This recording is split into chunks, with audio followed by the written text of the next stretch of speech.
असं टेस्टी अशी आपली कुर्मा भाजी तयार झाली आहे बघा. तर आता आपण टेस्ट करून बघूया आपली भाजी कशी झाली. नमस्कार मित्रांनो, माझ्या यूट्यूब चॅनलमध्ये तुमचं पुन्हा एकदा स्वागत आहे. आज मी बनवणार आहे टेस्टी अशी पनीर कुर्मा भाजी. तर त्या भाजीसाठी लागणारे मी सर्व साहित्य काढून घेतले.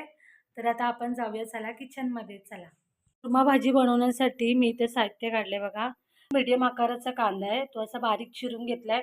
एक टोमॅटो बारीक चिरून घेतलाय. कोथिंबीर घेतले. एक आल्याचा तुकडा होता, त्याचे मी असे 4-5 भाग करून घेतलेत एका तुकड्याचे.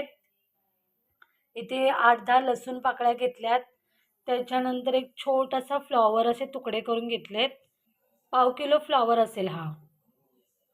त्यानंतर एक बटाटा असा मी बारीक चिरून घेतलाय. एकच बटाटा घेतलाय. त्याच्यानंतर इथे 100 ग्राम पनीर घेतले. धना पावडर एक छोटा चमचा धना पावडर घेतली आहे. एक कांदा असा उभा चिरून घेतलाय. मसाले काढून घेतलेत बघा मी. खडे मसाल्यामध्ये मी इथे तेजपत्ता घेतलाय. एक 3-4 तेजपत्ता घेतलाय पानं त्याची. त्याच्यानंतर एक चमचा मी इथे जिरं घेतलेत. एक मोठा चमचा इथे तीळ आहे. त्यानंतर इथे दालचिनीचे तुकडे घेतलेत. एक मोठी दालचिनीचे मी असे छोटे छोटे 4 तुकडे केलेत. एक वेलची घेतली आहे. 3 काळी मिरी आहे. नंतर इथे 2 लवंग घेतल्यात. त्याच्यानंतर एक दगडफूल आहे. एक मसाला वेलदोडा आहे. खोबऱ्याचे असे मी 2 तुकडे घेतले इथे. तेल आहे, हळद आहे, मीठ आहे, घरगुती लाल मसाला. तर इतकं साहित्य आपल्याला लागणार आहे कुर्मा भाजी बनवायची. त्यासाठी तर पहिल्यांदा आपण काय करूया माहिती आहे का, मी इथे ना छोट्या टोपामध्ये पाणी गरम करत ठेवलं. तर इथे जे आपले फ्लॉवर जो आहे तो फ्लॉवर पहिले यामध्ये टाकूया.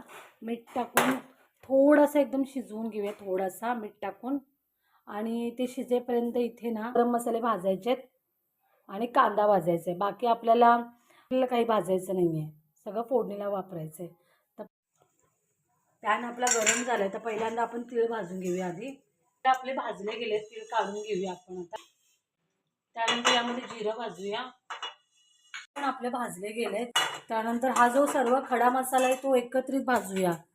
दालचिनी, त्याच्यानंतर काळी मिरी, मसाला वेलदोडा, आपलं रेग्युलर वेलची, लवंग, दगडफूल आणि इथे आपला फ्लॉवर पण शिजला गेला मिठाच्या पाण्यामध्ये. तर आता आपण गॅस हा बंद करून घेऊया. आता हे पण आपला हा गरम मसाला भाजला, आता काढून घेऊया हा.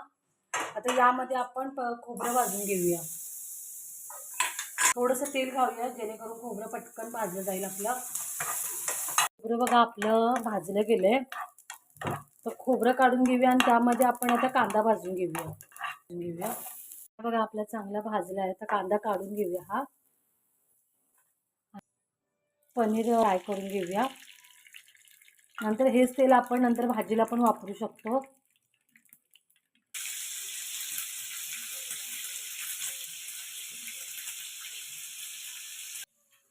पनीर इथे आपलं थोडं भाजेपर्यंत आपण काय करूया, मिक्सरला आहे जे गरम मसाला आहे ना तो बारीक करून घेऊया सर्व. आता याच गरम मसाल्यामध्ये मी काय घालणार आहे, इथे जे लसूण पाकळ्या आहेत त्या लसूण पाकळ्या घालणार आहे, अद्रक घालणार आहे आणि कोथिंबीर घालणार आहे आणि याचं वाटण करून घेणार आहे.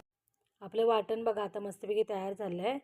आणि इथे पनीर पण मी सोनेरी रंगावर भाजून घेतलं आहे. तर आता आपण भाजी करून घेऊया.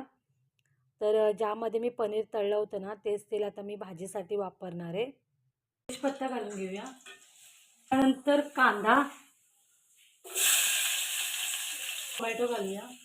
कांदा आणि टोमॅटो बघा आपला लालसर चांगला भाजला गेला आहे. यामध्ये आपण काय करूया, घरगुती लाल मसाला घालून घेऊया. जे वाटण केलंय ते वाटण आपण यामध्ये घालूया. आता बघा जे वाटण होतं त्या वाटणामध्ये थोडंसं पाणी घालून मी याच्यामध्ये घातलं आहे. तर आता मी काय करणार आहे, याच्यामध्ये हळद घालून घेणार आहे. नंतर धना पावडर, मीठ पण घालून घेऊया चवीप्रमाणे. आपलं वाटण आहे ते थोडंसं आपण एक 5-10 मिनिटं जरा शिजू देऊया. वाटण आपलं खोबरं बघा चांगलं शिजलं गेलं तेलामध्ये. त्यामध्ये ना काय करूया, आपण आपलं जे पनीर आहे ते पनीर घालून घेऊया. त्यानंतर फ्लॉवर घालूया आणि हा जो बटाटा आहे तो पण आपण यामध्ये घालून घेऊया. तसं पाणी आपण ॲड करूया. जेणेकरून आपल्या पाण्या म्हणजे बटाटा आणि आपला फ्लॉवर तर थोडासा शिजला गेला आहे, पनीर थोडंसं शिजेल त्यामध्ये, तर झाकून ठेवूया. त्यानंतर आपली भाजी रेडी होईल. म्हणजे पनीर जर कमी असेल तर तुम्ही अशा प्रकारे जरी भाजी केली, आता माझ्याकडे पनीर होतं म्हणून ठीक आहे मी जास्त घातला, तर तुमच्याकडे कमी पनीर असेल तर त्यामध्ये तुम्ही फ्लॉवर वाटाणा केला तर मुलं थोडीशी पनीरच्या याने आवडीने थोडी खातात भाजी. चेक करूया आपली भाजी तयार झाली का. बघा मस्तपैकी तेल सुटून आलं आहे भाजीला. आता बघा मस्तपैकी आपली भाजी तयार झाली आहे, कुर्मा भाजी. आता याच्यावरती आपण कोथिंबीर वरतून घालून घेऊया. मी गॅस बंद करून घेते. तसं टेस्टी अशी आपली कुर्मा भाजी तयार झाली बघा. तर आता आपण टेस्ट करून बघूया आपली भाजी कशी झाली. पनीर कुर्मा भाजी बघा मस्तपैकी तयार झाली आहे. तर तुम्ही पण ही रेसिपी नक्की ट्राय करा. खूप टेस्टी अशी ही भाजी तयार होते. आणि जर तुम्हाला माझी रेसिपी आवडली असेल तर प्लीज माझ्या चॅनलला सबस्क्राईब करा, लाईक करा. पुन्हा भेटू नेक्स्ट व्हिडिओमध्ये. Bye bye.